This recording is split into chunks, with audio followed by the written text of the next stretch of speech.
It's not doing anything. There we go.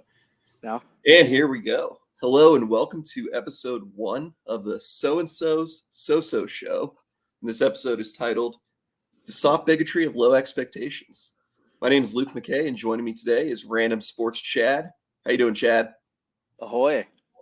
Long-time listener, first-time caller, man. Yes. Chad is one of the 8 listeners of Open Borders. Big sports card guy, big stocks guy, big crypto guy, I think. Not really a big crypto guy, but yeah, he would dabble. And he's actually willing to come on the show and do this with me. So unfortunately, Jackson will not be joining us. If Jackson is on the show, Jackson and I discussed this. If he and I are on a show together, it's automatically called Open Borders. Okay. So it's physically impossible for him to be on the show. But you'll be on Open Borders with us at some point because we're desperate for content. I think I ended up on the wrong show here, actually. I was trying to call into ESPN 1000 to bitch about Reinsdorf, but we'll yeah. Well, so roll with it. We're going to go ahead and start with an intro today because I'm producing and I learned that I can do this. So here we go as our intro. You ready for this?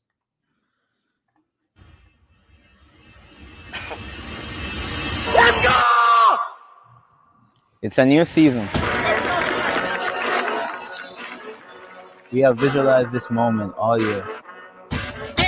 We have had player accolades, team championships, but nothing compares to this trophy.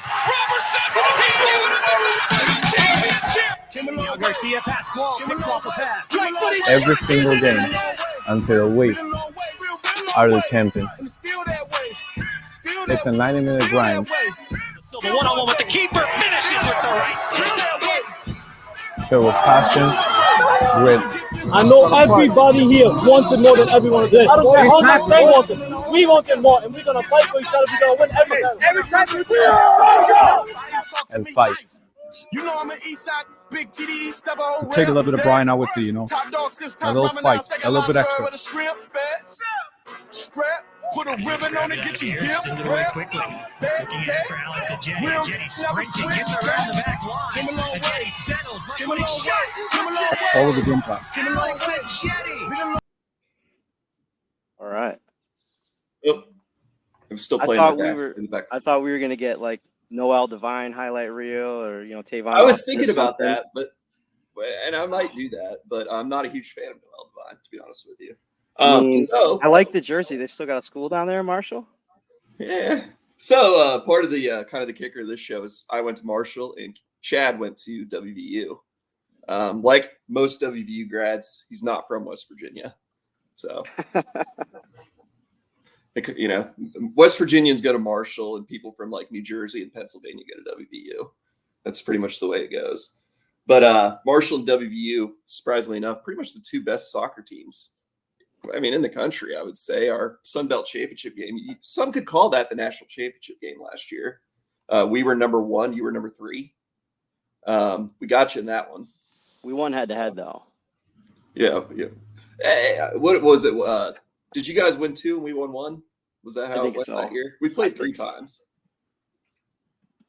The Mountain State. Are we trending towards legitimate three-sport schools here? Then, does that count? Does soccer count? I think soccer count. I don't know if Marshall's trending towards 3-sport school. I think we're trending towards a 1-sport school, maybe a 2-sport school, and the 1 sport being men's soccer, the other sport being women's basketball. So, but WVU, you guys are pretty good. I'll give you that. You're one of the better programs in soccer. Now, I want to note that those were the 4 guys that we had that could speak English. The Marshall team is, and this is despised by all of NCAA soccer for the most part. We recruit internationally. I think we have 1 American, 2 Americans on the team every year. These guys are all former. They were in, Juventus's youth team, and they failed out and came to the United States to get an education. So honestly, it sounds like you're underselling Open Borders here. Right? Yeah, I know, right? I think candidates does a similar thing. You guys have a lot of foreigners too. Oh yeah. Yeah, it's how you got to compete at this level. There's only so many good American soccer players, and they all kind of go to Indiana and Notre Dame and Clemson. Clemson's very good. So That's not really what you wanted to talk about, though. No, we can talk about it. So I guess if you actually West Virginia, if you include soccer, we're trending towards a 4-sport school because baseball What are your team sports? baseball team is trending up, and I guess we still have a football and a basketball school. That's what they tell me. So The baseball team lost in the playoffs, right? the super regionals, they had a collapse there. They made it all the way super regionals this first time, and they made it. They're at North Carolina, and they had the game won. They almost stole the first game going into the ninth, and they collapsed in West Virginia fashion. So How was your boy Weatherholt? He wasn't bad. He was. I mean, so we'll get into that, but so obviously has a chance to be the highest drafted baseball player ever. Big Bible verse guy, actually. We found that out, right? Yeah, I like that from a player too. Yeah, I do too. He's a good dude. He struggled with the bat in the super regionals though, but he did show a lot of decent fielding, and that was always the big knock. He moved from second to short, and they were wondering if he could play short. I think he probably showed enough that he can play short. And he spent a lot of the year hurt with hamstring type injuries. I don't know if that's going to hurt his stock or not. Like he was supposed to be top 5, top 10. We'll see if that happens. He said the bat wasn't going to the super regionals though. He got cold. Like the week before, he was hitting blasts left and right. He got a little cold down the stretch. Well, let's see right here. I got a. Go ahead and pull this up real quick. I've got an article from the fake news New York Times right here. So they got him. This is from today. All right. They've still got him up there, buddy. Number 1 overall pick, it looks like. Nice. So, I mean, if he can contribute, I'm impressed by him. I don't like WVU, obviously, but I've actually been very impressed by this kid. I've watched it. He gets him to the fucking moon. He's a stud. And overall good dude. Legitimately a good teammate. Is he gone after this? Yeah. Yeah. So he'll be in this year's draft. Yeah. Which means you're gonna have to start collecting Bowman cards. I suppose so. You're gonna. Yeah. I'm kind of like it's nice. So I had a card come out recently that I'm able to collect. It's Tavion Kinsey's G League card. So I just bought like 6 of them for $6 the other day. You got a guy coming up that you're gonna have to collect, and you're looking at. I bet he's gonna be one of the big, if not the biggest card in that product from a draft. We'll see how it shakes out. I was pretty stoked. I picked up a signed baseball here recently. So yeah. And shout out Randy Mazey, retired as well. Really did great things for that program. Hopefully they keep it rolling. So yeah, 4-sport school, dude. Now the way it's trending. Well, I would say 4-sport school thanks to Neil Brown, who has got an extension, hasn't he? Are we doing the climb again? We're still climbing. Did he get the extension or not? I can't remember. I think yes, he did. And I was thinking about it. Like I was not a big Neil Brown guy, and just the way the conference is, and with Texas and OU leaving, there's nobody else. So begrudgingly, I have to trust the climb again with Neil. And that was it for Kevin. Unbelievable. Let's see. I can pause it. All right, we're back now. We're back. All right. Let's go. A strong start here. I was just lamenting that I'm forced to trust the climb again here. Well, what are they? Are they projecting out to be anything this year right now? Well, last year they went 9-4. They were projected to be like dead last in the Big 12, and they actually had a half-decent year. I gotta say, I took some notes, but Neil, I was looking at the roster. They have 10 wide receivers that are 6'1" or taller, and they have seven massive tight ends, 6'3" or taller, and they're bringing back Donaldson. They're bringing back White. They still got Garrett Green, and we have a left tackle. And, I don't know if we can win in the trenches.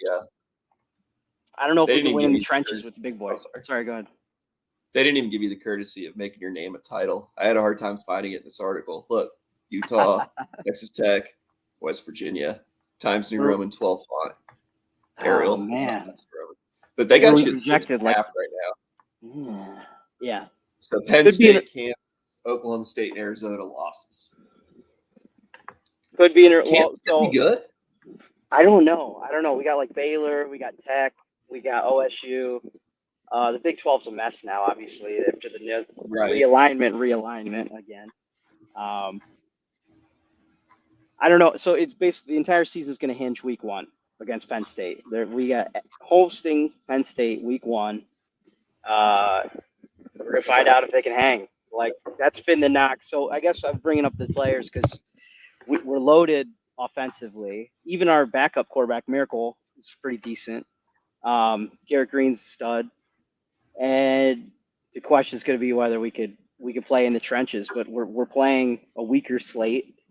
And so I think the whole season's going to hinge on whether we can get Penn State week 1.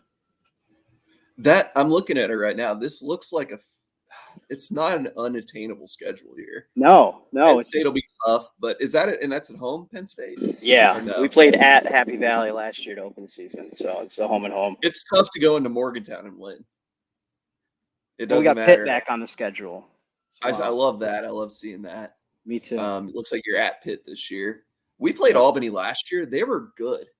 Really? Like for a 1AA school. Now I don't know if they're going to be any good this year because they had a lot of guys transfer to other bigger schools this past season. But they were actually probably one of the better. They were better than the stuff we played. So. All right. Shout out Albany. Yeah, Marshall's not looking as good. We got a tougher schedule this year. But pull that up.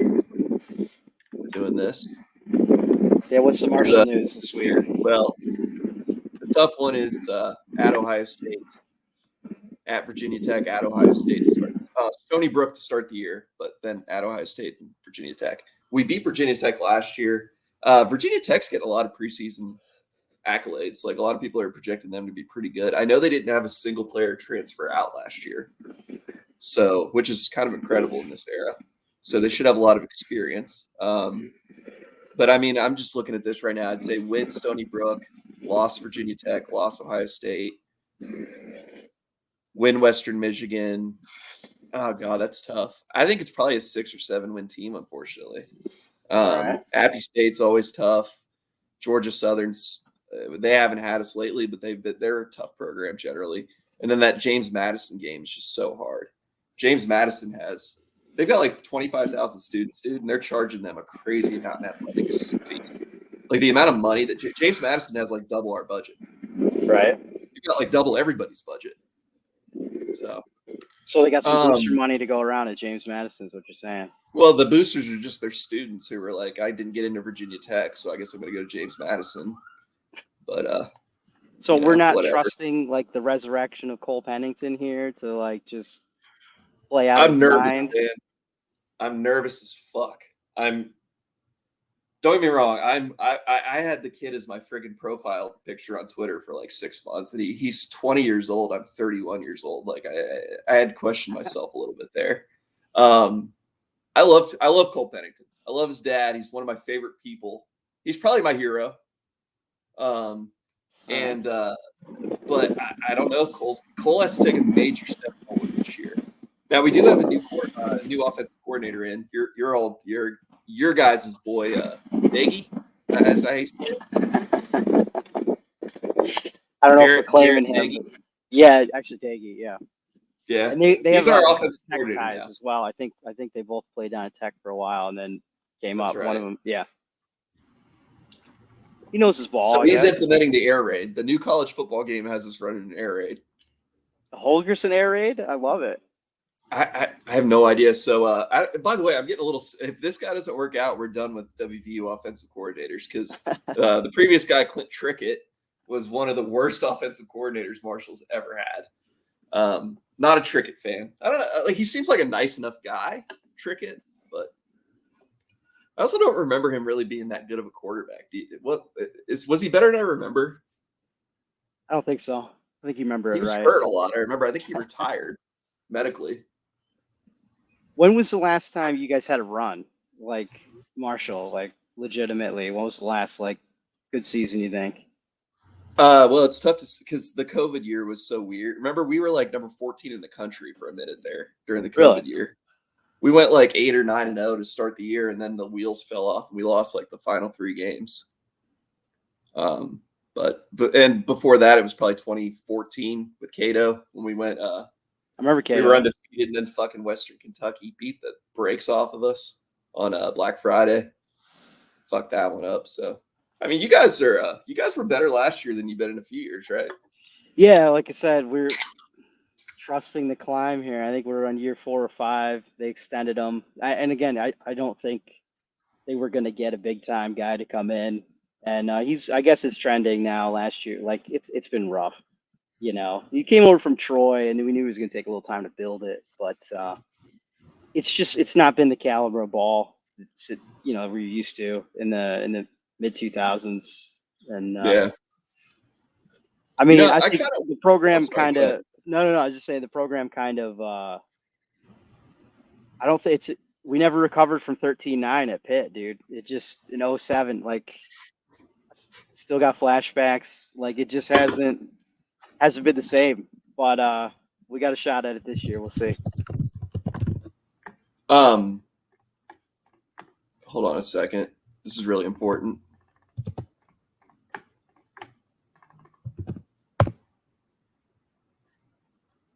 No.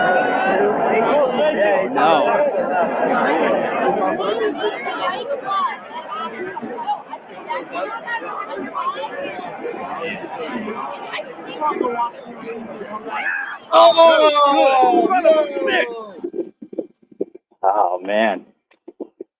That was great. I love Shots that. fired. Pat Max out here catching watching that in the strays. basement. I was like, I think I would have been a freshman in high school when that happened. And I was so happy, dude. I was like screaming. I was like, yeah. And then Rich Rodriguez came to the post conference, and you could tell he was just destroyed, defeated. Went to Michigan the next year, correct? Yep, Michigan, fizzled out of Michigan. He went down to Arizona. He fizzled out there. I don't know where He he's just got an now. extension at Jacksonville State. Jacksonville State, yeah. Well, yeah. I was going to ask you, do you think – I kind of think that offense would work again. Yeah. The Rich Rod years, the offense was good. He was one of the first with the spread. And right. It was awesome. There was always somebody open. There's always open running lanes. We had the White, Schmidt, Slayton years, and Darius Renaud out wide. The team was awesome. And he always ran a goofy defense. He runs that 3-3-5 stack like a bandit D.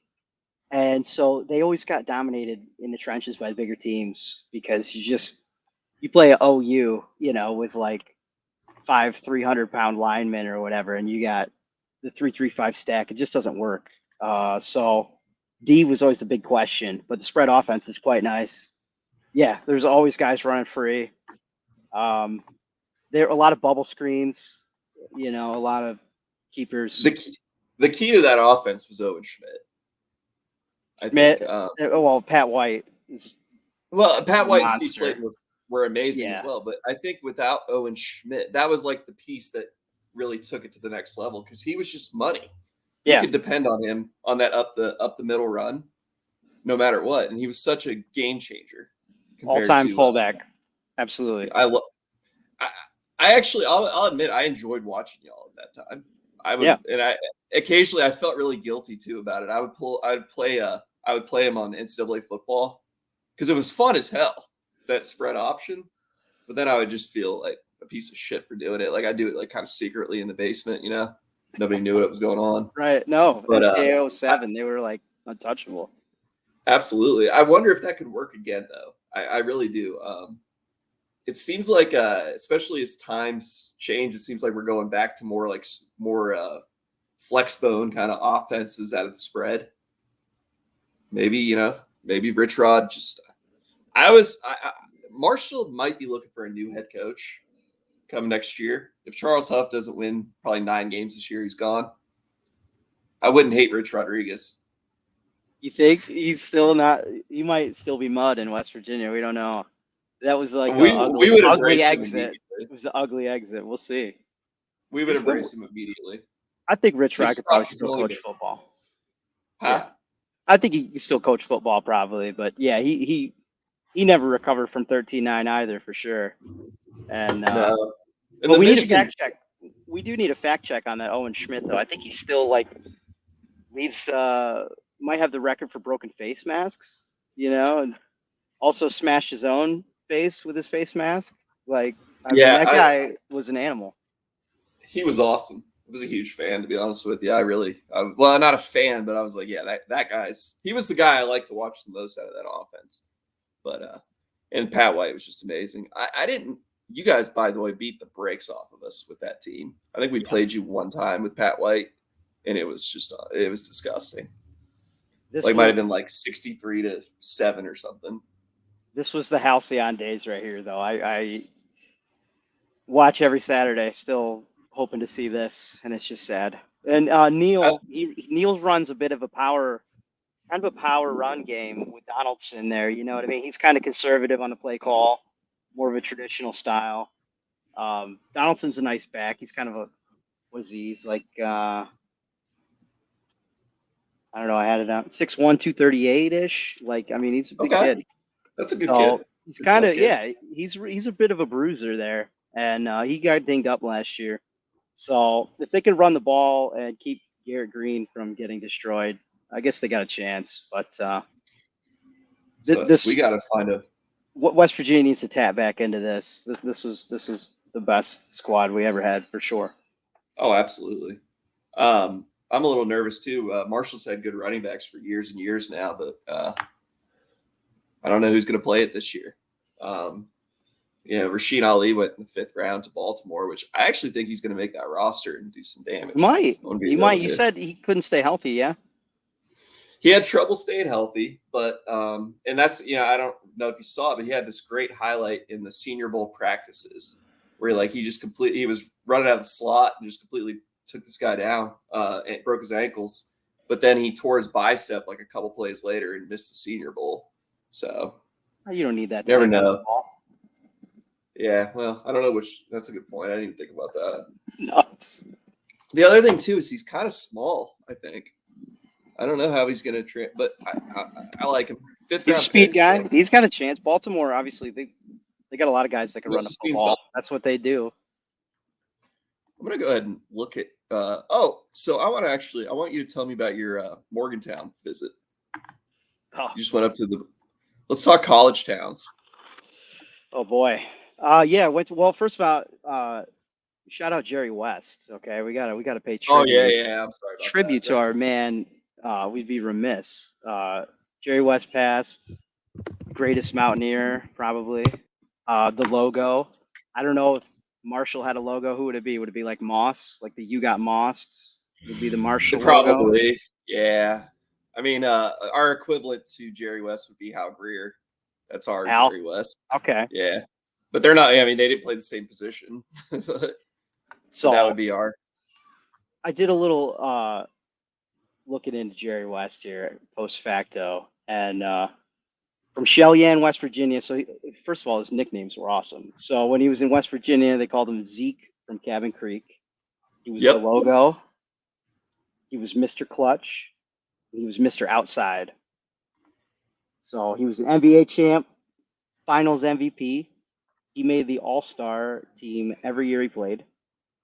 All-Star Game MVP, 10-time first-team All-NBA, 2-time second-team All-NBA, 4-time defensive team, scoring champ in 70, assist champ in 72, co-captain the 1960 Olympic gold medal team, 8 times NBA championship executive, 2 times NBA executive of the year, a decade apart, highest points per game average in playoff series history, still 46.3 points in a playoff series. He had a 600 coaching record over 4 years. One of the 50 greatest players, 3 times NBA anniversary team, first player to make as a Hall of Famer and a contributor on a player and executive. He got the Presidential Medal of Freedom in 2019 from our boy Donnie Trump. Yes, he did. And and then the college. So West Virginia, we got a statue of him. Obviously, he's got a statue in LA. He was a Final Four MVP in 1959, one of the only players to win a Final Four MVP in a loss. So Who did they play? Do you remember? Do you know? no, I don't even recall, actually. That would have been a good stat. So his first year at West Virginia, though, they were terrible. And he brought them all the way to a #1 ranking his first year. And his second year, he took them all the way to the Final Four in college. And then he was That's on the awesome. Olympic gold medal team before he even was a pro. It's almost kind of Larry Birdish right there. Yeah. WVU basketball was definitely not what it is today back then, you know? And in college, 2-time All-American, consensus both times, and 2-time Southern Conference Player of the Year. So That's right. You guys were in the Southern Conference. Jerry West, rest in peace. What a grinder, man. That guy was all business. Did you watch that Winning Time show at all? Yeah. Yeah. I watched the first season. I have not watched the second season yet. I really liked the first season. I love the book. But that show, like Jerry West was suing them over his portrayal. Like where he bangs that waitress, like he wins the championship, goes like he never did that. Right. It was just made up, which was And there was friction though. There was friction between him and Jeannie Buss too, because he didn't like when he was the executive that she was banging Phil Jackson. And I was about to bring that up while you were talking. I kept thinking about that. I hate Jeannie Buss. I think she's the worst owner in sports. Now that Dan Snyder's gone, I think it's 100% hers. And I was going to say Jerry West couldn't stand her. It's got to be Reinsdorf for me, but okay, that's fair. Well, she no. should have stuck to. You can't have an owner fucking the players. What the fuck is going on? And the coaches? What the fuck's going on? I guarantee she's fucked players too, allegedly. Well, she was family, right? So I mean, she's like born on third. You know, it's not like she worked her life up into that position. Like right. Let me inherit the most prominent NBA franchise. Like she was always going to be a mess. I thought John C. Reilly's portrayal of Jerry Buss was awesome, though. I thought that was really good. Did you know Will Ferrell was like mad about that? No. Will Ferrell wanted that role, which I couldn't even imagine Will Ferrell in that role. He would have been terrible. John C. Reilly. I would have just pictured him as Jackie Moon the whole time. Like I couldn't have taken it serious. So Will Ferrell and Adam McKay are no longer friends. Wow. Because he cast John C. Reilly in that role. I don't know how him and John C. Reilly are, but John C. Reilly was fucking amazing in that role. He actually kind of looks like Jerry Buss. He's got like a Jerry Buss kind of persona to him. Will Ferrell, just fucking Will Ferrell, whatever he does.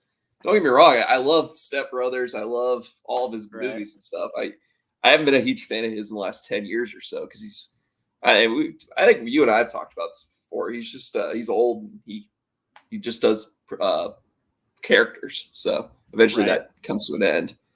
But speaking of bad owners, they got the Donald Sterling show coming out, right? The Clipped. That should be. Oh, that's right. I Clippers saw, thing. Notoriously bad owner. I saw a clip from that show, and it reminded me of that Kurt Warner movie that came out a couple of years ago. Like, have you seen the clips from it? No. Well, I saw the trailer for the show, but not the Kurt Warner Clippers thing you're referencing. Yeah, the people look ridiculous. It's hilarious. It's like it reminds me of it almost seems like it's a Christian movie or something where they've cast like just these random fucking people. Real quick, I do want to play the Jerry West call on the Kirk Minihane show since we are on the Kirk Show Network. Absolutely. This is my favorite call in show history. So I'm gonna get the hang of this too. How the fuck are you, brother? What's up, Jerry? How are you? Is this this by the way? Hold on a second. I gotta throw my fucking basketball trophy. You're always doing that, Jerry. This, by the way, is a muted version of Jerry West on the show. I have not seen the program. Is this how he's portrayed? The whole time. Jerry, go ahead. Fucking damn it, Kirk, listen to me. I have an unhealed father wound from childhood. I know, Jerry. I didn't win enough on the Lakers, and that's why I'm fucking upset all the fucking time. Don't you fucking get it? But Jerry, why do you why can't you just get over the fact the Celtics beat you all those times? Like, and you won the MVP in that finals. That's nice. God damn it, Kirk. Sorry. Chuck Hearn is a racist and a homophobe. Well, on the show he is, but we don't. Character development. Yeah, but we don't know that though. It seems unproven to me, Jerry. I'm not sure. Don't you fucking realize that Richard Pryor made the Lakers do crack? What the fuck is wrong with you, motherfucker? Do I have to quit my fucking job and keep doing it? What the fuck? Jerry, it seems to me that Paul West is a bit of an egghead on this show. No, Paul Westhead. Does that seem right or no? motherfucker quoting goddamn Hamlet when he should be drawing up a fucking pick and roll. What the fuck? What's the situation with Magic and the ladies? Do we have any idea or no? Oh boy. I think he might be a bit of a card. I'll be fucking honest with you. That guy sucks more fucking pussy than Mercedes down in La Mariposa. Fucking bullshit. What the fuck is going on? Jerry. I gotta go. Oh, okay, Jerry, go ahead. I'm doing my fucking basketball trophy again. You always do that on the show. That's honestly my favorite call of all time. Podcast And Jesus, man. Yeah, Kirk's a great man. But and that's honestly just a like Kirk said, that's a muted version of how he was on that show. I'm sure. And by the way, he was all business, and all the rest of them were like doing hookers and blow in the forum. So that's even more impressive. Right. Like the guy, yeah. He didn't have a funny Now, bone in him, dude. Now the guy that wrote Winning Time is a giant crybaby lib. But if you've never read the book, I'd actually recommend it. It's really interesting. He's a good writer. He did a USFL book too, which he kind of ruined because like he does the history of the USFL and then he spends the last like 100 pages just shitting on Trump. Yeah, which well, like I get. Trump 30 killed the for 30, USFL. But, you watched that 30 for 30 exactly. Who killed the USFL? But then, this guy has more of a problem with Trump now as opposed to the USFL thing. Like it was really more of about like it would have been a different ending to the story if he'd written it in 2008. Yep. So, let's see what else we got. By the way, USFL gave us Jim Kelly and Steve Young and such back in the. I mean, sure did. Used to be legit. I had a Kelly USFL Tops PSA 9 rookie for nice. Probably about a year. I kind of miss it. I looked it up the other day. I sold it at the right time. Like it's worth about like $50 less now than it was then. But it's about a $300 card at the time when I sold it. Yeah, we need 2021 back on that. Oh, absolutely. What are you drinking today? I got like a tea here, Liquid Death tea. Oh yeah, I've seen those. Those are like the waters that look like beer. Yep. Trying to dry out here before the weekend, you know, because I was just in West by God, like you were talking about. Had a good trip out there. I still get to work. That's right. WVU. Yeah, I still get to work the WVU medicine account, which is pretty cool. So nice. Got some golfing in with my buddies, and the campus. You know, I was there in 04 to 08, and so rest in peace, Bent Willie's. They closed Bent Willie's, which was top 25. Name. Yeah, right. It was a top 25 college bar for a lot of years. Even the Bleacher Report had it as recent as like 2011. It was a top 10 like Playboy college bar.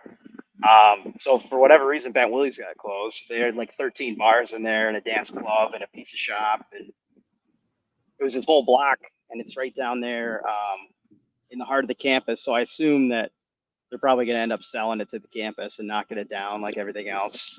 And they also closed Rock Top, which was an awesome rooftop bar waiting to be a lawsuit because it was like 5 bars surrounding this massive swimming pool on the top floor of a building. So what could go wrong there? Yeah. College kids, you know.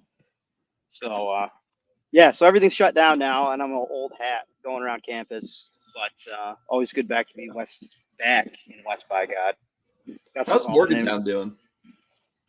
It's thriving. I mean, when school's out, it's not a lot going down, but I mean, just out of curiosity, because I've actually never been to Morgantown. It's kind of crazy, but I'm a Huntington Charleston area guy. I pretty much spent most of my life in Southern West Virginia. I don't really make my way up that way very often. The only time I would ever go north of Charleston would be to go to Parkersburg. It's where my dad's from.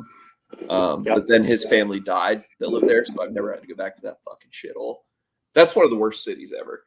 I got one of my best friend that lives in Morgantown's from PKB. Yeah. Yep. Do you know if he went to Parkersburg High or Parkersburg South? Went to Parkersburg High, and there you go. WVU alum. Him and his wife are both doctors. They work down there at the school, so we get some golf in. Cool. We get some golf in when I get to go. So, yeah. My dad's picture is actually still in the they have an old school gym at Parkersburg High. He was a high school state champion bodybuilder in like 1983 or something, or 1981 maybe. So there's it's kind of cool. Like it's crazy. Like you look at that guy and then you look at me, and it's like, what the fuck's the matter with you? But yeah, he was like 6'5" and like fucking jacked, dude. It was You pretty didn't cool. get on your ass like to do more push-ups and stuff, or I always had an issue where I have horribly flat feet and a lot of knee problems. okay. So I always had problems with like a lot of stuff. But I mean, he tried, but yeah, there's not much you could do. I was slow before I blew my knee out. I'm slower now. I was never a great athlete, unfortunately. The only thing I could even really do was tennis to any sort of what I would call an adequate like level. I was a pretty good tennis player. I think I could hack it on the bar stool like basketball, because that was my jam. Like, was always like I was a good athlete. I was do pickup sports, but I'm only like 5'7". So well, you would fit right in, dude. You would be. I know. Right. That's about the average height on that team. I'd probably have like the Rico bully ball hustle game a little bit, but I got a nice mid range. And but yeah, it was like I was a great basketball player, and then your freshman year, sophomore year, all my buddies shot up a foot, and I just stopped growing. So that was awesome. So yeah, that's it is what it is. But still get the golfing in though. Still get the golfing in. The golf game looks solid. How you been hitting them? In West Virginia, I played like crap. I think I shot 94, and usually I'm Really? in the low 8. Usually I'm in the low 80s, but I figured out that like low 90s in West Virginia is basically equivalent, because every fairway is on the side of a mountain, so you're banking 45 left or 45 right. You get 0 flat shots. I imagine it's a lot like hunting in West. Yeah. I imagine it's a lot like hunting in West Virginia. Like, there's no reason to have anything that, because you're never going to get a shot more than 50 yards, probably more like 30 yards. Like, I assume like you're hitting like around shit. Like there's no chance you're hitting in a straight line to the fucking hole. Yeah. No, it's if you're not really in control of your golf ball there, like it's tough out there for sure. Yeah. Everything's uphill. It's like Augusta, uphill, downhill. But it's a lot of fun. I'll have to have you come down to my neck of the woods. My college roommate and I've never played golf before, to be honest with you, but my college roommate's a big golfer, and he's back in the area. And there's a real shitty par 3 course on the Ohio River. It's in Lavalette, West Virginia, I think. I want to say it's near Hillbilly Hot Dogs. Okay. It's a real shithole. It costs nothing to play there. It looks like a pretty good time. So this is the best kind of golf course. Yeah. Just in somebody's field randomly. Yeah. Yep. Yeah. You hang out with me and Tyler, it'll be a good time. All right, we're in. But I would like to get on the golf course sometime. I just have never. I went to Topgolf one time when I worked for American Freight. We had the guy from United Furniture took us to Topgolf, but there was a big storm on our way driving down there, and the fucking power was out. So the one time I was at Topgolf, it was a regular driving range with beer. It was literally like none of the stuff worked, so I had to put the ball in front of me and hit it. But my problem is I can't follow through in my swing for some reason. Like I feel like I'm like Charles Barkley. Like I'm trying to follow through, but I stop like right here, and the ball never gets any height, which I assume is because I'm not following through. It's like I'm hitting straight lines off the fucking second floor of Topgolf, basically. See, the problem with Topgolf is you can't get on now. Like, there's always a waiting list. Those places are jammed. Oh yeah, I know, but yeah, it's a good time. This is the one on Polaris Parkway, Columbus. I don't know if you've ever been there before. I've been to Columbus many times. Yeah. You ever been to Polaris? I'm sure you have. I think so. I don't know. There's Easton down, like kind of more in the city, which is ghetto as hell now. All right. That freaking shoulder thing is killing me, dude. I almost feel like I like bent a nerve or something. Whiplash from shaving all that beard, dude. Yeah, I'm gonna be honest. Do I look 30 years old? Not anymore. No, I kind of had the Grizzly Adam things going on for a while there. And like my dad actually said to me the other day, I was at his house. And he goes, what would it take to get you to shave? And I was like, well, if you want me to shave, I'll fucking shave, dude. Like, but he was like, I'm willing to pay you money to fucking shave your face. Now he didn't. I was trying to trim it, but I think I figured it out. So I put the guard on the trimmer, and I go at it, and I'm like, oh, that's not really doing much. So then I hold it in a certain way, and it takes everything off because I think I'm eliminating the guard is what I'm doing. So then, I have to shave the whole thing off. Yeah. It's like getting a bad buzz cut, then you just got to buzz the whole damn thing, dude. The problem is I can't find a barber I like down here. I had a great barber situation in Ohio. I had a really good buddy that was a barber, and I would go out there. It was great. It was my favorite thing. I would drive 30 minutes to go get my haircut by him because he was my buddy. And he actually did a really good job. Need a good I can't barber. find that anymore, man. First of all, if I walk in, I don't know about you, but if I walk into a barbershop and there's a woman cutting hair, I turn around and I walk back out. I can't do the sports clips. It's always a girl at sports clips. I need like a barber, and then you sit in their chair and you tell them this is how I want my hair cut. They disregard everything you tell them. They cut it however they want to cut it, and then while they're cutting it, they tell you why you're wrong about stuff. That's what I like. Like, no, you're a fucking idiot. Johnny Bench wasn't the greatest catcher of all time. Some shit like that, you know? That's what I want. It was Ivan Rodriguez. Ivan Rodriguez was the greatest pitcher of all time, or catcher of all time. So, I did see you had a note here because you sent me your notes before this. I'll go ahead. Let's talk a little White Sox because I don't really care about Jerry Reinsdorf. I'm going to let you rant about Jerry Reinsdorf for a minute. But I care about Eloy Jimenez and Kopech. Okay. So go ahead and do your Jerry Reinsdorf thing. Well, I went to this Rocky series this last weekend, and so I'm especially heated at Reinsdorf of late. So Friday night, there's a 2-hour rain delay, and we're tailgating, got the whole crew out there, and the parking attendant comes out and says, "You're not allowed to have a canopy tent at all. It's fucking raining. We're on rain delay. Like, what are you talking about?" You're in the parking lot? That's been you can't in the tailgate. Like, you're not allowed to have The canopies. parking lot. Yeah, apparently Reinsdorf made that rule in 2019. Anyways, we got the game in. The Sox, I don't know, they're only like 30 games back now. They almost had a 4-game win streak. They lost Sunday night in extras, which the whole team and organization is. So first of all, if you're straight and you live in Chicago, you root for the White Sox. All right, like it's the South Side. It's the suburban working man's team. All right, the North Siders and the Fruitcakes, they're all Cubs fans. And Wrigley's great. I've been to Wrigley a bunch of times. But anyways, Sox, like the rest of my team, lovable losers. So we go down there, and Reinsdorf just the whole grill foil. It's all mismanaged. The whole squad's mismanaged.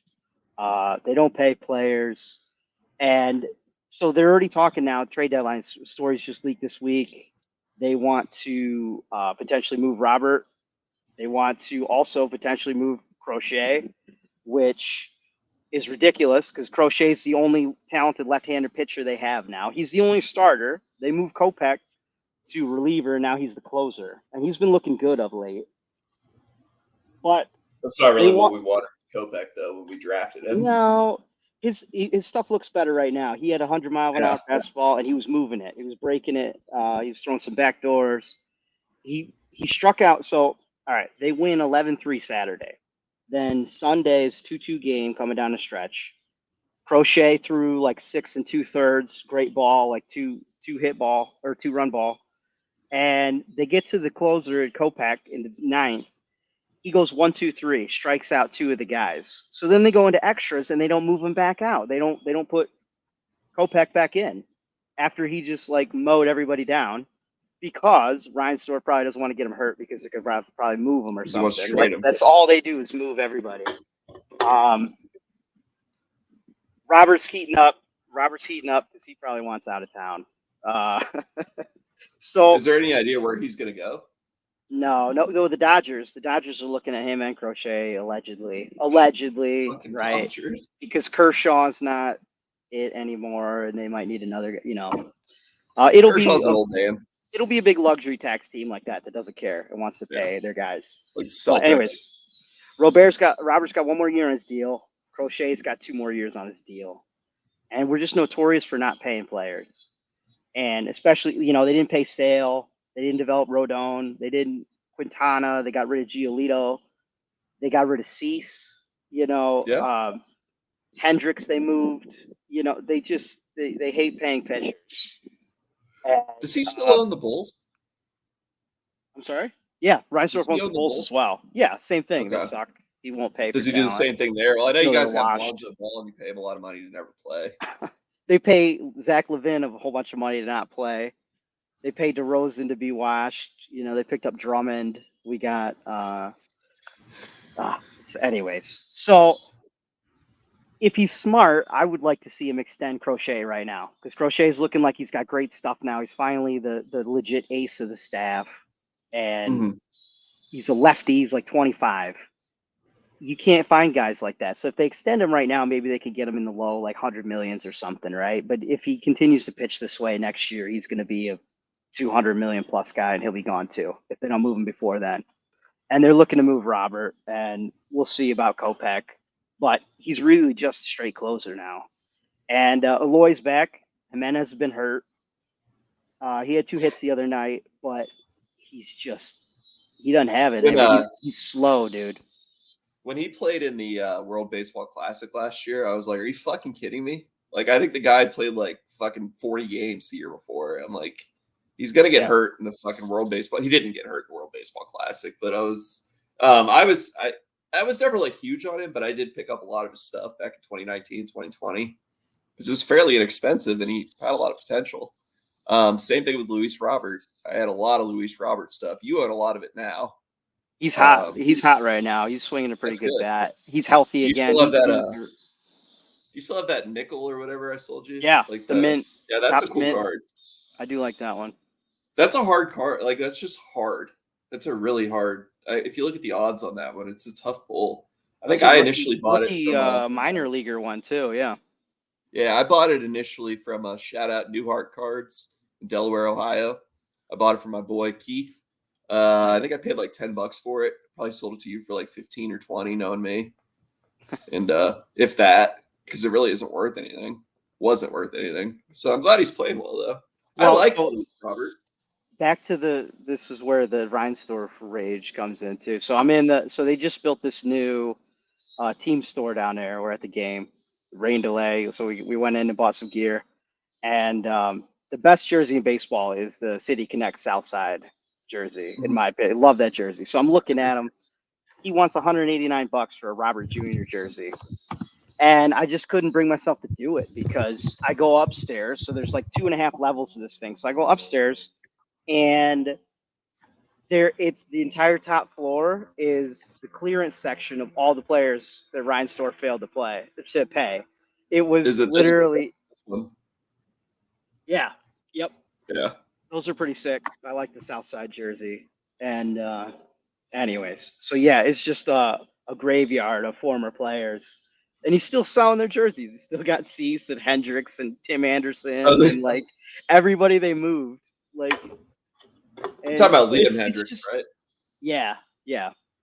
It's just tough to root for these guys, man. So, they're not playing to win in extras. They're what are you gonna do? And he's talking about, I'm sorry, the last thing on this, he's talking still about moving the team to Nashville.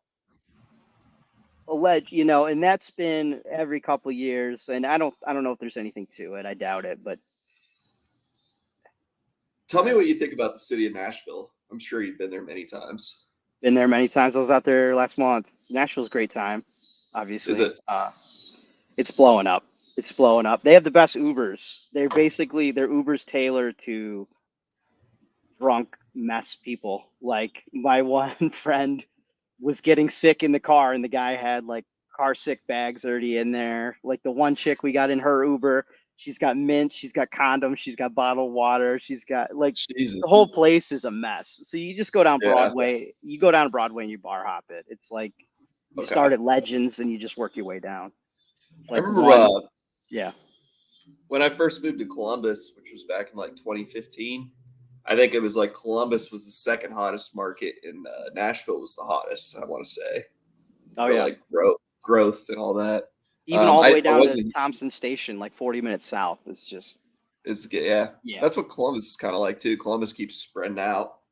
I talk about Columbus because that's the city I actually know. That's the only big city I've ever lived in. So, which by the way, I didn't enjoy that. I'm just not a big city Ohio guy. State. Yeah, I know. I hate Ohio State, man. They are so. They're the It's an most acquired annoying taste. fans, It's an dude. acquired taste. They all believe like Columbus is the greatest place ever. It's They're wild. very stuck up in Columbus, which I was surprised by. But Ohio State fans are like the quickest. The one thing I hate more in the world than anything is they cheated. Ohio State fans will fucking say the ref cheated and whatever, like so quick. It's unbelievable. They're already ready to run their coach out of town there after a couple Michigan losses there. Dude, They they drive by his house. Yeah. Brian Day. They drive by his house and like torment him. Yeah.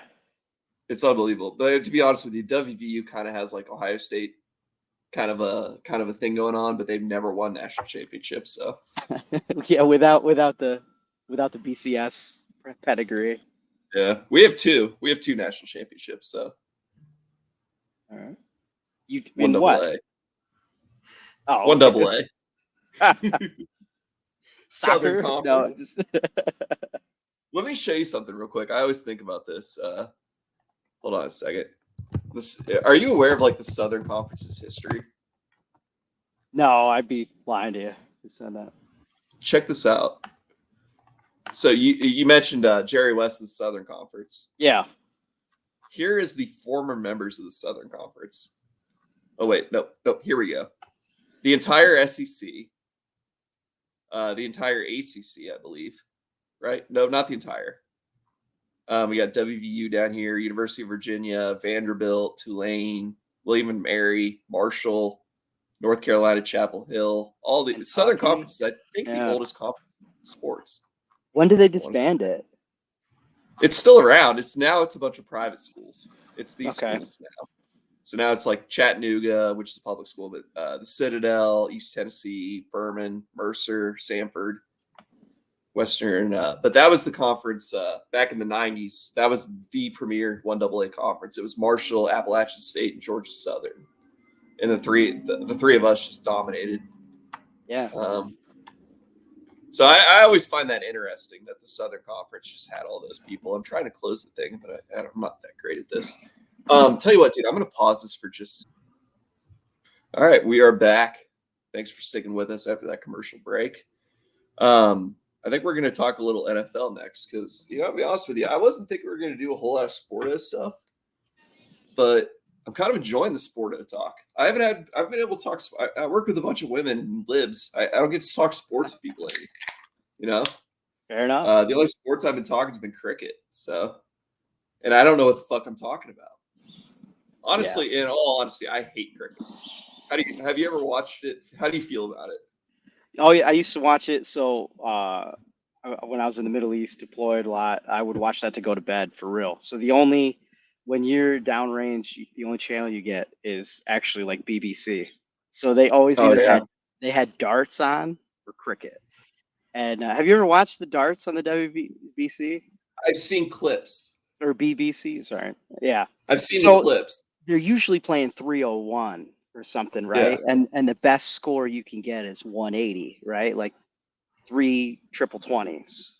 And they got the guy on there 180, and they all go fucking crazy. So that's all that was on at night was BBC, right? And then cricket. And cricket was very helpful for going to sleep. I tried to figure it out. I think I had most of the rules down, but it's great for insomnia. Great for insomnia. Here, real quick, I'm gonna play a clip. Oh well, honestly, keep talking. So I gotta go through the commercial because wrong one. But no, to answer the question, I don't know jack about cricket. But yeah, exactly. Like did that just pop up? Ted Hankey. Yeah, it's the commentator that's electric with this because you wouldn't think that there would be like 10,000 people in there that gave a crap about darts. Have you seen this clip before? I don't know. Toch gaan we wel uitgooien om de wedstrijd. Oh yeah, I have seen this one. Who's in charge? Me or the devil? I think I'm in charge. Fuck, can't double A and shake his hand. Just like, come on, you cunt. Fucking I just love that shit. Come on, you cunt. I know, just to be able to. That's just such an epic line too. Who's in charge, the devil or me? I think I'm in charge. That's great. I just love that. So sad that I can't unironically call everybody a cunt. It's a shame that in America we like cunt has such a connotation to it. Right. Especially, like I talk to Jackson all the time, obviously. And he's allowed to, like, in his society, he could just say that at work. Sure. At work. I could drop F-bombs at work. Like, fuck. But I can't say the C word. I don't think. I'm going to try. I'll try this week. I think you have enough on your hand with the interns, dude. So. Yeah. So today, so going back, I kind of want to talk about that real quick. So, yeah, yesterday I DM'd you because I was kind of blown away. Intern needed to get. We have interns. I need my intern to go to the post office. That's an intern job, is it not? Yeah, post office. That's when I was an intern, I used to perfect go to the intern post job. Office. Yeah, yep. I used to. She has no idea, by the way. You're thinking like they can't screw this one up, right? It's just the post office. All you got to do is go to the fucking post office. She Yeah. fucked up the shipping before. I've taken over the shipping myself. We're no longer sending $550 orders with stamps with no tracking because that ends well. Fucking retards. So I've taken that over. I just need you to go to the goddamn post office. She goes, I can't. I sent you the message. The way she said it was wild too. She was like, I can't. I'm gonna pull it up. Hold on. I got to read it exactly the way that she responded to me. You're like the because I noticed this here though, right? You got to have some PMP on this. I was like I'm sitting there and I'm like, she's not going to go to the post office, is she? So I messaged her on Slack. If you don't have time to make it to the post office today, let me know and I can run over there. I had no intention. I'm kind of like, this was like kind of a passive aggressive message. It wasn't me being like, I'm willing to go over there. It was more being like, get your ass over there. She responded, yeah, I have to cut the grass after work today, so I will not be able to go to the post office. What the fuck does that have to do with the price of tea in China? Now I'm using that line for sure. I'm going to tell some of my superiors at some point because I've told them all about this. I can't stand the girl. I want her gone. I've told them all about this. I'm going to be using this line with some of my superiors. What the fuck are you talking about? Like, yeah, I have to return some tapes. Like, what is? You're not cutting your grass on work time. Like, what the hell has that got to do with going to the post office? What the fuck are you talking about? And also, I told my dad this story too, and my dad was like, because he kind of likes all that because he doesn't work in the business world, so he kind of likes getting business world stories. Because he's in medicine. But he goes, well, it's like. It doesn't get dark till like 9 o'clock anyway. She's got plenty of time after work to cut the grass. And I'm like, yes, she does. But anyway, it's irrelevant. But yeah, that was wild. So anyway, today, about 4:45, she goes, her desk is out in the lobby across the hall from my office. It's actually the desk that I originally built that I tried to get you to help me with. And you tried your best to help me with, and you still couldn't help me. Failed miserably. Yes, trying to teach you how to use a cam lock from a couple states away. Yeah. Yeah, it actually blew my mind because I was like, I showed you a picture of whatever, and you're like, hold on, I'll go out to my garage, and then you had exactly the stuff that I was working with. And I was like, holy shit, dude! I'm an engineer. Cool. I in your workshop there. Yeah. You're one of the more highly educated people on the network. You got that going for you. So that's good. Keep it down. Keep it down. I got a rep to keep. Yeah, that's right. You're a retard though, for sure. Just like me. That's true. What was? But anyway, today she goes about 4:45. She goes, "Oh, the post office closes at 4:30, doesn't it?" Which it actually does here, which is insane. And they literally lock the doors too because they have to because the homeless people live in there if they don't. Yeah. So and they were like destroying stuff. So they have to. So 4:30 is a hard cutoff for that post office. And I was like, yeah. And the whole time she said that, I'm like, you bitch, you knew you fucking waited till 4:45 to say that. But and then the girl who sits in the office next to me, who's like, she's so sweet, dude. She's so nice. I torment her. Like I like tease her constantly. She's such a nice person. She comes out of her office and goes up to her and goes, oh, no. There's the blue boxes outside the post office. You can still drop them off. And she holds up the stack of their envelopes, like probably about this tall, of envelopes. I mean, they're pretty good, but they're stamped stuff. It's just little certificates we're sending. She goes, well, I don't know if these are going to fit. What do you think? And I just yell from my desk, let's see how many you can get in there. And then, awesome. I don't know. It never came back because it was 5 o'clock, whatever. But so you're gonna get canceled. You're gonna get canceled in there. Yeah. Yeah, how dare you task these interns with tasks? That's the funny thing too, is I never I'm the most uninvolved person in the world with anything, with everything. Like I don't give a shit. I don't give interns things to do. I just want you to go to the post office for me. I just saved your ass.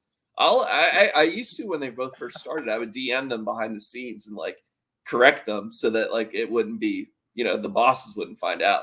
I don't care. The kid, we've got 2 of them. The other one's a male. He's all right. He's younger too. He's like a freshman in college, but he will ask you hey, can you show me how to do this? And when I tell him to do things, he'll do it. So that's nice. Have you ever had interns? It strikes me that you're tasking them and then you basically have to walk them through the task anyway. So it's really not them helping you at all. It's actually it would have been more efficient for you to do it yourself, probably. Yeah, I'm in this weird situation now where, and my boss is not happy about this, where I'm doing all this basic customer support kind of stuff because I don't know, I can just research a problem and figure it out and help the person, and I'm fairly polite to people, and the interns were just sending me more and more stuff to do. They were just sending everything to me and I was just doing it. So she's like, all right, but I actually need you to do you're an accountant. So I need you to do accounting. Right. Okay. That's fair. I'm not even really I'm more of a controller there. I'm in charge of financial problems and making sure that that kind of stuff. So, but controller that does coach. You're life coach as well, and mediator, and guy that smokes cigarettes a lot behind the building. I don't wish that on anybody. Honestly, I'm glad I don't have people that work for me anymore. Have you ever had an intern? Oh yeah, I've had yeah. How did that go? I've never had one before. I had a really good scheduler when I used to be in charge of aftermarket, and she was awesome. She was so overwhelmed, because the logistics would come over and give her jobs, and this person would come over and give her jobs, and I'm supposed to be her boss, and I would tell her, I'd be like, hey, give me a list of the tasks that you actually do, because I have no idea what the shit. She got tasked with all this stuff, and she always took care of it. She's a middle-aged Mexican women. They're awesome. She was the best secretary I ever had. She took all the calls. She did all the emails. Yeah, but I would probably not do well in the internship situation you're talking about, because I just have a short fuse with these kids. That's the problem. I have fuck it, I'll do it myself. You're useless. Yeah. Go. Well, I can't be slowed down with this nonsense. To explain it to you. Go back to, you said middle-aged Mexican women are that's secretary you could hire, dude. Yeah. I know a guy who this was all during COVID. He had a Mexican restaurant down in Virginia, a pretty decent sized restaurant, and it did very well. COVID happened, they got shut down. He was also a cards guy, so he was like, you know what? So he took his wait staff and his cooks, who are all Mexicans. It was a Mexican restaurant. They were all from Mexico, and trained them, and they were doing his card business on eBay. Yeah, so he's got all these. It was so funny. He sent me a picture, and it's all these. It's a Mexican restaurant, sombreros and all that kind of silly stuff. And then there's these women sitting there at the tables with their laptops and stacks of PSA slabs next to them, and they're just listening, because it's not hard. All you have to do, especially because all of the stuff is graded. Yeah. So it's just you read the label and rewrite that. But he was he actually ended up, when they reopened, he hired a whole new crew to run the restaurant. It kept all of these women and cooks working on cards. I don't know I haven't heard from him since 2023. So I don't know what's happening now, because cards is, as both of us know, a very volatile business. The collectibles business. Yeah. I've always been in it as a side thing, just because I liked it, and I collected cards as a kid, and I had all these boxes sitting around, and then COVID happened, and all of a sudden I dug them out. I'm like, holy crap, these are all, So I started getting back into it. You have but really cool stuff too. I was even into it in like 2013, 2014, actually, like when nobody was. You could buy a box of Absolute for like $20. Well, that was now like it's like 80 for a blaster or whatever the hell, like, yeah. And give you a little perspective on that time, because those were such bad draft classes, one after another. I think it was 2011 was bad. No, was 2011 okay? It was okay. 2012 was a good draft year. That was the Luck Yes, Russell Wilson. 2013 was terrible. Yes, 2013 was awful. 2014 I think was bad as well. Derek Carr, but I don't think there was anybody else there. Khalil Mack was good. It was basically 2012. 2012 was the only good, and then until the late. There was like 2017, like the Josh Allen years, right? And then it picked back up. Yes. And then it turned out, and then as time went on, because as we're getting the 2013, 2014 product, we're realizing that 2012 is not that great because Robert Griffin III is hurt and not really working out. So then, and then 15. Cousins was in that class, yeah. Cousins, but Cousins has never sold great. Even now, he was never drafted to be the guy, right? But they, my bosses, and when I worked in cards and when I worked in card shops, they would tell me like they honestly thought like the business might go under, like the industry itself during that time period, because it was a bad baseball time too. I think like 2013. I think 2013 was bad across the board. It's this shit industry in general. You always see the card shops open, then you see them close again. Like it's just really you really got to know what you're doing. You got to collect high end. We do it for no one's doing it to get rich. That's for sure. Very few. Like it's It cards enabled me to not work basically for like 5 years. Yeah, it was awesome when it was hot there right after pandemic. So that was nice, but. Yeah, I'm at the point now where I am working on. I've showed you before. I've got a website I'm working on with a bunch of stuff, and that's going to take time though. And I'm still not even really making a whole lot of progress on that. But I'd like to launch that this fall. I'm outside because my office is stacked up. I'm trying to get it processed here. As many as you thought that I bought, it was way more. I was looking through these other shit. And I still have to send you. I like to go to shows every now and then. I'll go to shows. I don't even know why. Well, you're in a good spot for it too.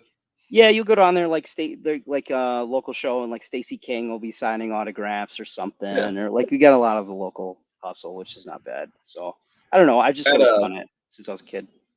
I actually kind of enjoyed local card shows. The National, I was never like. I went one time. I went 2019 in Chicago. At the it's in Rosemont.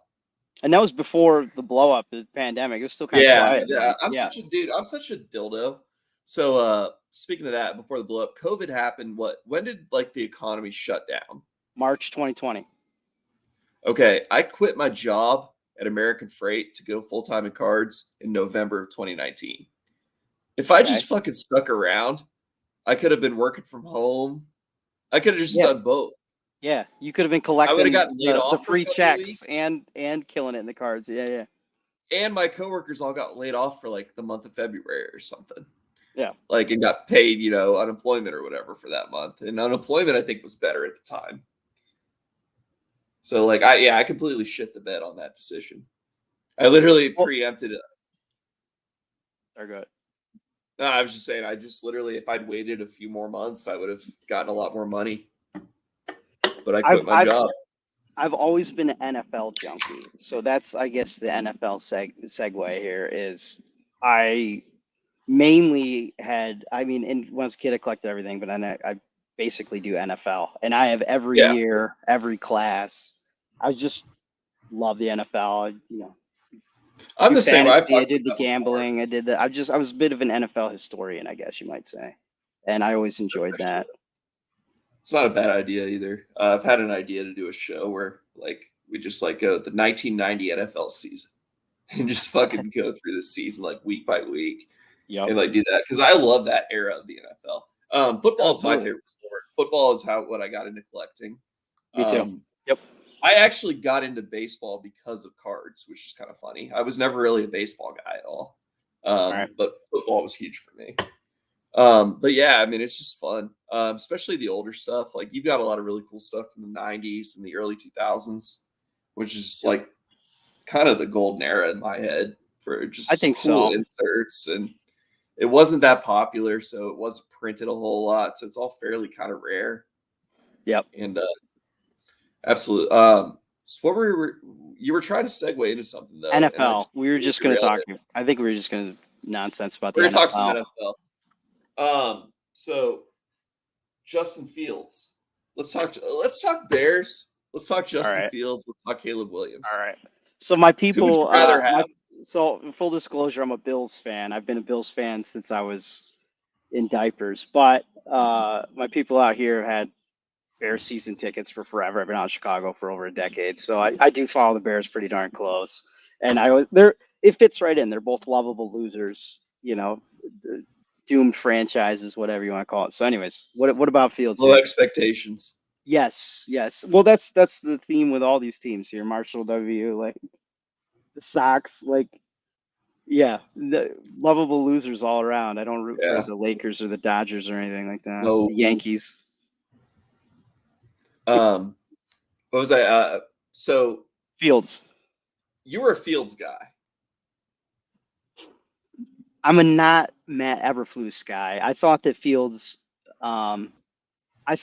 could have been very much like a Stroud. Obviously, Stroud was spectacular, and Fields has been nothing like that. So probably unfair to Stroud, but he's got a little Stroud. He's got a little Lamar Jackson. He's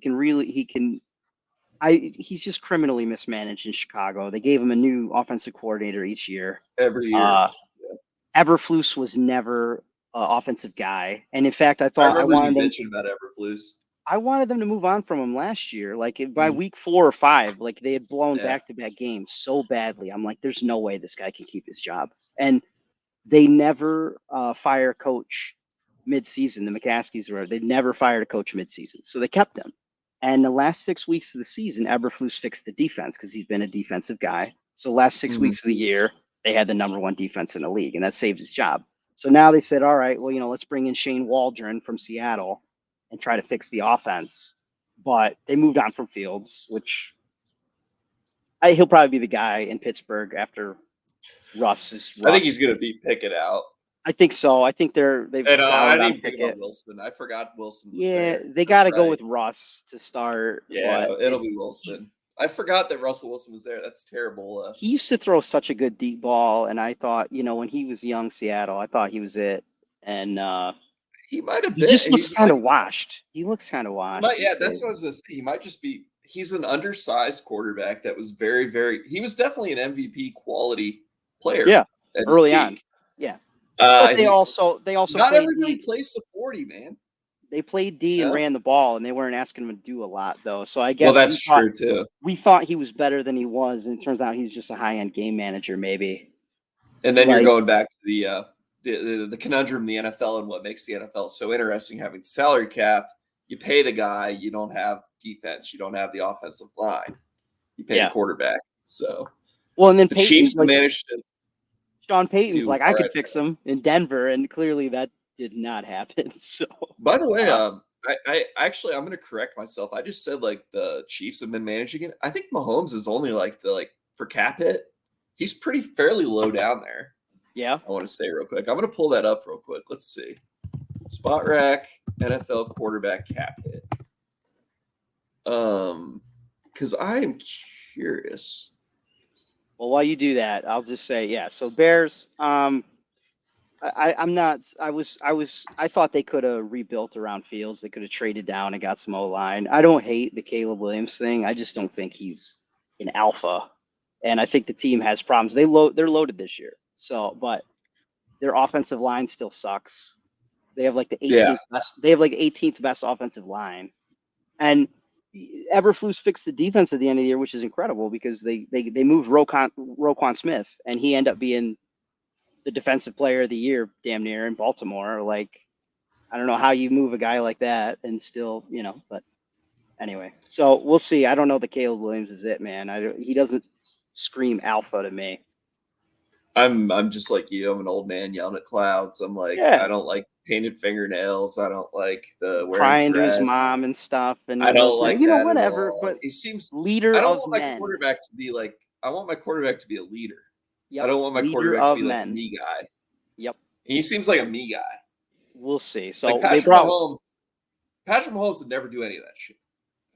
They brought Patrick Waldron Mahomes to fix him. he's got a fucking circus going on with his family, but he's managed to himself stay pretty. Like Mahomes is a leader, I think. He's played Mahomes. hurt a lot too. I'm impressed with his toughness. Yes. He really has played a lot hurt.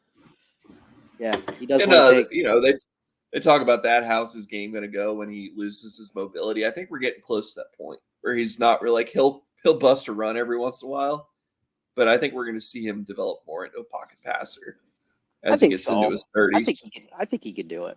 I think he could do it. He knows how to run the quick dish, if you will, you know, and get like he'll move guys around. It won't be Peyton Manning, but it'll be Peyton Manning-esque. Like he knows how to get some hot routes going and quick release. We'll see. I don't think he'll have issues. He's got such a talented arm.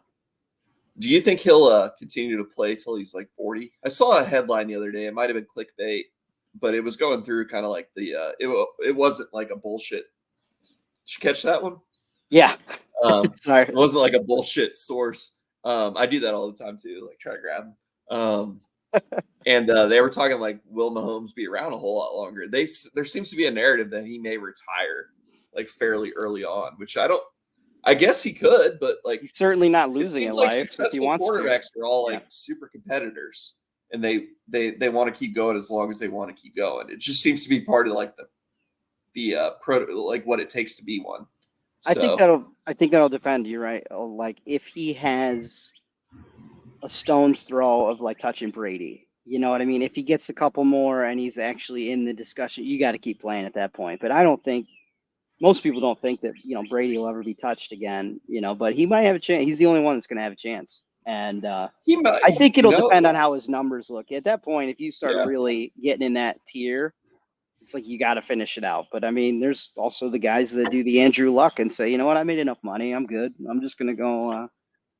Difference my being, life. you know, luck number one.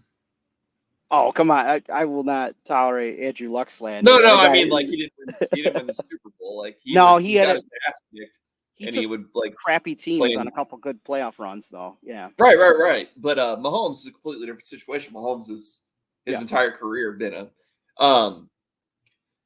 I guess. No, you're right. That's fair. I think Mahomes can blow away Brady's numbers, to be honest. Like, maybe not with how the NFL's going. Like, what are is Brady the all-time? I assume Brady's the all-time passing leader, right? Maybe. I probably so. His younger years, he wasn't putting up ridiculous yardage. He was he was a game manager when he was young. Yeah. You know, they played defense back then. You got to look that up there. We need a fact check on that. All right, let's fact check that real quick. Mahomes has a chance to be special. Yeah, I mean, he already is special. He's got a chance to get into that rare air for sure, though. You know what the problem is? I just forgot what I was looking up. What am I looking up? All-time passing yards. Brady's the guy. All-time passing yards, yes. It's got to be Manning's up there. Marino's up there. It's Brady. It's Brady's number one. Hang on. Oh, God, that's really zoomed out. Here we go. See? Breeze, Manning, Favre. All right, yeah. I'm surprised Favre is that high up, to be honest with you.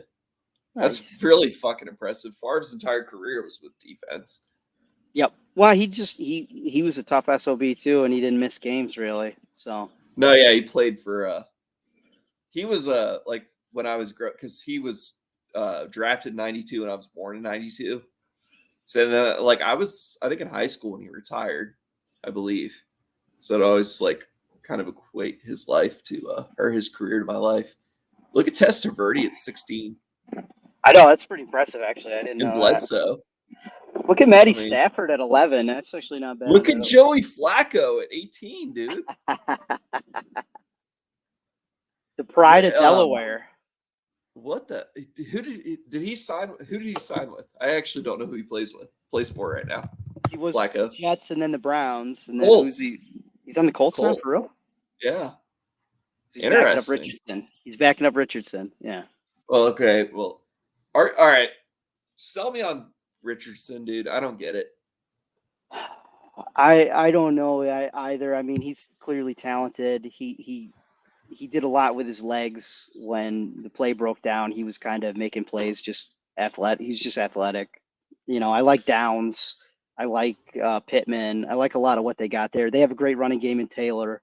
So I think he was just good. He was athletic and young and improvising well. I don't know that necessarily. He didn't play a whole lot. Right. He got hurt. He got a head injury or something like week 5 or 6. I want to say like week 6. Yeah. Like something like that. So the jury's really out, well. man. He is super talented. He looked really well. Much better than a rookie because he was making stuff happen. But he's not a lockdown pocket passer or anything like that. You know what I mean? I don't know if he's always going to be able to, you know, read the coverage and work the blitz. I think it's more steak than sizzle right now, or sizzle than steak on Richardson right now. So like, yeah, those are his stats. Yeah, 4 games. So I mean, he looked better than they thought in 4 games. So that's basically all the hype right there, you know. So if he's good, the Colts got a chance. He sells like really, really well. Like I see his Prism cards do like way more than I would expect. So there's definitely a lot of hype there. Well, you're just talking Mahomes and just will you think he'll pass Brady? And I guess the only thing I would say is it's amazing to me as a Bills fan, big Allen guy. The AFC's loaded. I mean, loaded. Baltimore is nasty. The Bills are good. Miami's good. You know, the Bengals are good when Burrow's right. Pittsburgh could be good. You know, you got the AFC's tough, man. The Chiefs. So easily the better division of the two. I think the NFC is winnable for almost every team that's in it, but the AFC is. We're going to guess does San Francisco do it again this year? Probably. I mean, yeah. Everyone's going to say Dallas, right? Like, well, Dallas is because they've been flirting with being good, and then they usually collapse in Dallas fashion. Oh yeah, like I was more impressed with like Tony Romo Dallas teams than I am with this current Dallas team. Like, and they didn't get it done then. So yeah, I think Dallas. I'm biased. I fucking hate Dallas. I think that San Fran should, yes. In a weaker NFC, obviously, I think the Green Bay is going to be really good. I didn't think that Love would be as good as he is, but Love seems to be the real deal. I was actually quite impressed with him. Jordan Love, he had like a bad week like early on in the season last year, didn't he? I think so. Maybe a bad couple weeks because I remember Corbel, if you on Twitter, bought a bunch of Jordan Love stuff from me at the time, and I remember it being like I dropped the price on those cards when I invoiced him because he'd been so bad because it was like a monthly thing, you know. Yeah. And now he's like he sells better than pretty much anybody else from 2020, to be honest. No, I got a little lucky there. I bought the dip on Love. So he absolutely exceeded my expectations. I really like Jordan Reed. He was electric. They got Wicks, they got Dobbs, they got Musgrave. I really like what they did in Green Bay, actually, which sucks because Green Bay reloaded again. We're a Bears fan. They always come down here and kick our ass. Well, yeah, it's funny. We talk about the Bears and never had a quarterback. Basically, I mean, like you've never had the guy. Cutler, we can talk about Cutler. We can talk even in the Super Bowl. Even in the Super Bowl, it was too far ago. It was McMahon in the Super Bowl, and even that Jim McMahon. Jim McMahon wasn't the reason that team was good. No. They had the best defense ever, and they had Walter Payton still, and yeah. And my point is the fucking Packers. I was born in 1992. The Packers have had 3 in a row. They've had 3 quarterbacks since I was fucking born. I'm in my 30s, dude. Yep. That's why I was fading it. I was like, there's no way they can go Favre to Rodgers and like Love's good. There's no fucking way they can do it again. Right. I was like, Love's going to be trash. There's no way. Yeah. And of course, he's awesome. Will Rodgers actually like play this year, do you think? Like, yeah, he'll play. We'll see how well. Good? They showed he's got happy feet going on, and he's not driving off his back foot like he was. That's the early camp scuttle in the videos. They're like, they got the side by side on Twitter. I've been following, and it's he's not looking. He's not jamming his back foot in the ground and really launching it at. Right. He's kind of, so we'll see. I don't know. Rogers has one of the best arms I've ever seen. Yeah. The best deep ball, probably. He might have the best deep ball in NFL history, to be honest with you. He has to be in the top 5. Top 3, maybe. Probably. I mean, no one's thrown more game-winning Hail Marys of like 60 yards. No, and, Brady, I don't really think of Brady as a deep ball guy. Obviously, he had Moss there for a few years, but that wasn't what Brady did. He was just surgical. It's the same argument we used to have back in the early 2000s or the mid 2000s when the Patriots Colts rivalry was so big. Like Brady's the winner, but Manning's the better quarterback. Brady's always kind of had like a game manager type narrative to him, not like a full game manager, but a little bit of he's not as talented, but he wins. I gotta admit, I was on the Rodgers thing. I was upset for the Jets. I mean, got a lot of family there, Jets fans. Like, Garrett Wilson's special. He's always open. That kid's special. He catches everything. I thought, I was all in on the Rodgers Garrett Wilson show. I wanted to see it, and we'll see. I watch Hard Knocks. Obviously, everyone's got everyone hyped. Like, Jets are going to be it. As a fairly very Jets-like.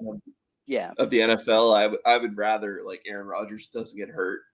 The beginning of the season actually plays just for the sake of the league. It's more entertaining when he's playing. I'll be honest with you, I hate the Jets. Yeah, well, I'm a Bills guy, so I was a huge Jets fan from the year 2000 till the year 2007, 2008. Pennington, whatever year they ditched Pennington for Favre. And since he was the only team. The Pennington-led Jets was the only team to win the AFC other than Brady during those years, right? I think that was the fun fact. The other team was the Miami Dolphins, led by Pennington. So Pennington twice? Penington twice, 2008 with Miami. But I struggle. I'm as big of a Pennington member as anybody. I struggle to say that was Pennington's team. That was Ronnie Brown's team. Yeah. And Cadillac Williams, right? They had the double. Basically, they're running the running the Wildcat. They were awesome. They ran a lot of Wildcat. And Pennington, even then, like by that point, Pennington couldn't throw the ball 30 yards. His shoulder was gone.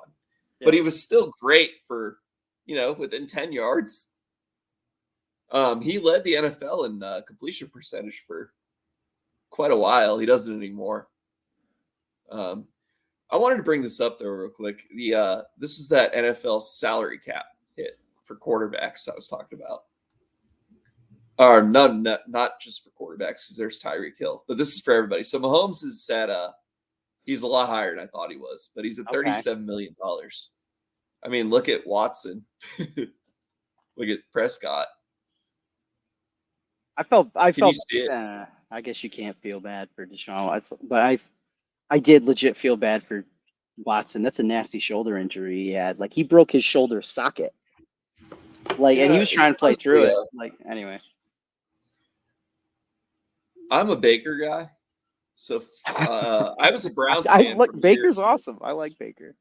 I was a Browns fan from 1998 or 99, whatever year they came back. I was in kindergarten or first grade. I had a Browns jacket. I was a big Browns guy until they ditched Baker and got Deshaun Watson. That was the final straw for me. Fuck them. I'm out. The Browns are probably my fourth least favorite team now. Young Deshaun Watson was nasty, and he was taking really really crappy Texans teams and taking them down the stretch. So I mean, I remember too, like he had to take the bus, to a game because he had like a collapsed lung, so he couldn't fly and shit like that. But Kyler Murray's getting paid a lot of money for nothing. I'm not a guy. I'm out on Kyler. Damn it. They're trying to recruit us. Wow. In Spanish. You see that? Did you see that Spanish ad for the military? They're trying. They're desperate. Too late, buddy. Too late. I'm out. Lamar at 32.4 seems like a steal, to be honest with you. When you look at Daniel Jones at 47. Wow. Matthew Danny Stafford Dimes. at 50. Max Crosby, look at that, dude. The That's Raiders, nuts. man. That's so Raiders Then like. look at I Josh mean, I Allen. guess. So you're a Bills fan. Ah. People are saying the Bills are done. I don't know. Like, that's a pretty favorable situation. That might change. Like, for all I know, Josh Allen's due $70 million next year. I have no idea. They're missing the window. So here's the deal. The Bills are right there where they need to be. I like what they did in the draft mostly. I feel like okay. Hopefully Keon Coleman is the real deal because they failed to move up and get. I would have been fine with Leggett or a lot of the receivers in the back half. They moved out for Worthy. That's fine. Worthy wasn't the answer. He's not a true X receiver. I wanted him to get a true X receiver. I was fine with him moving Diggs. But the point is, this is their window right now if they don't get one soon. Because the way Allen plays ball is awesome, but he's jumping over the pile. He's diving head first. He's asked to do a lot when the play breaks down. Right. And that doesn't scream you're going to get every year of him playing 17 games. Like I'm amazed when he made it through last year and he's banged up. His shoulder was jacked last year. So I worry long-term about the window for the Bills with him staying healthy. And that's the whole deal. That's the whole deal. So Josh Allen's the man. I'm surprised when I look at this list and I see like they're not really spending money on offense at all. No. Outside of I'd be fine with them spending the whole salary. Players, Dawson Knox. Be fine with them spending the whole cap on an offensive line to keep Josh alive. I'd be fine with that. We got to do something here. I mean, let's scroll down real quick until we see an offensive lineman.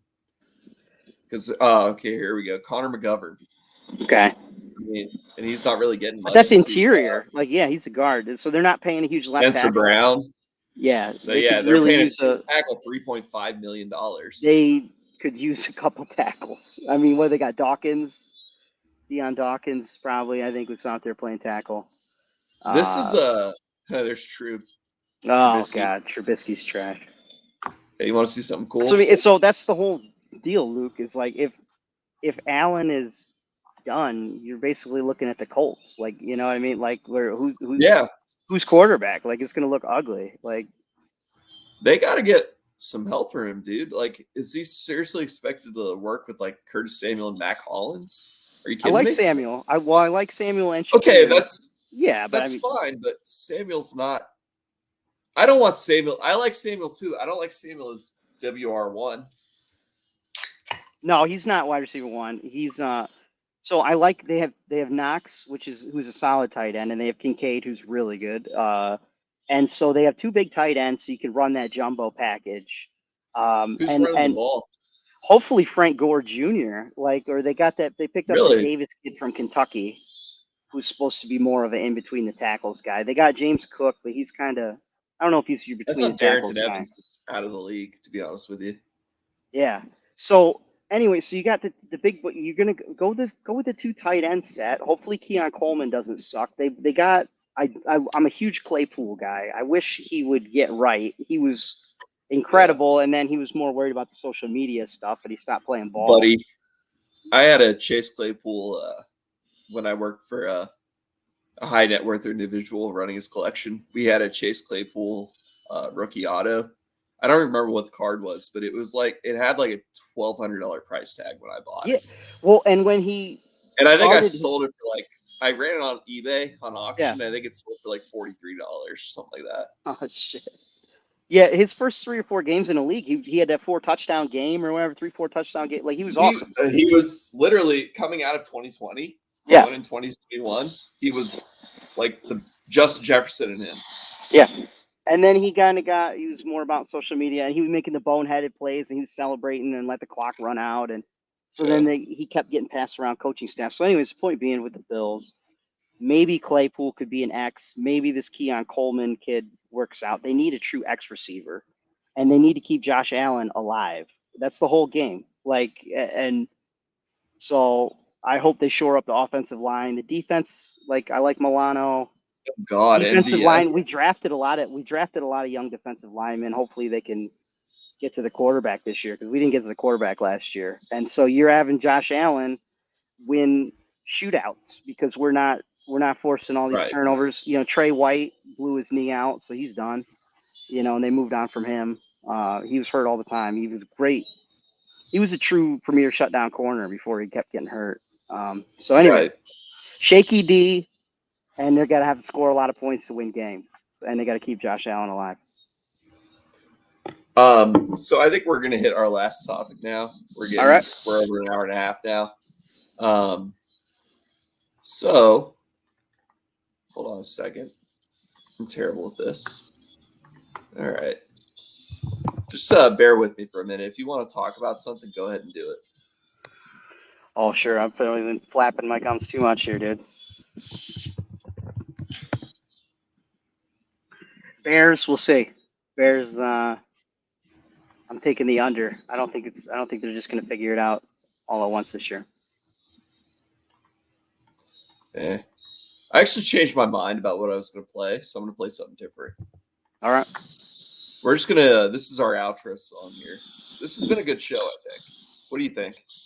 Have you liked this? I'll BS with you anytime, man. Absolutely. Oh, God, where is it? All right, here we go. Nope. Did you hear that out of curiosity? No. Okay, that's kind of cool. All right. This is me producing. Present. Share screen. I like that your lighting just keeps tailing off. Yeah, I forgot to turn the light on before. I keep the lights off. I forgot to turn the light on before. So we're going to finish out with this video. Thank you for joining us for episode 1. I had a good time. Chad, I think you had a good time. We'll do it again. Of course. And hopefully this mixes the network. We actually don't know if it will or not. We played a lot of clips. This might end up having to go on like an Open Borders YouTube or something. I don't know. We'll see how it goes though. But all right, ladies and gentlemen. If you fuck around with us, if you do something bad to us, we are going to do definitely getting canceled now. That have never been done before. The forgotten men and women of our country will be forgotten no longer.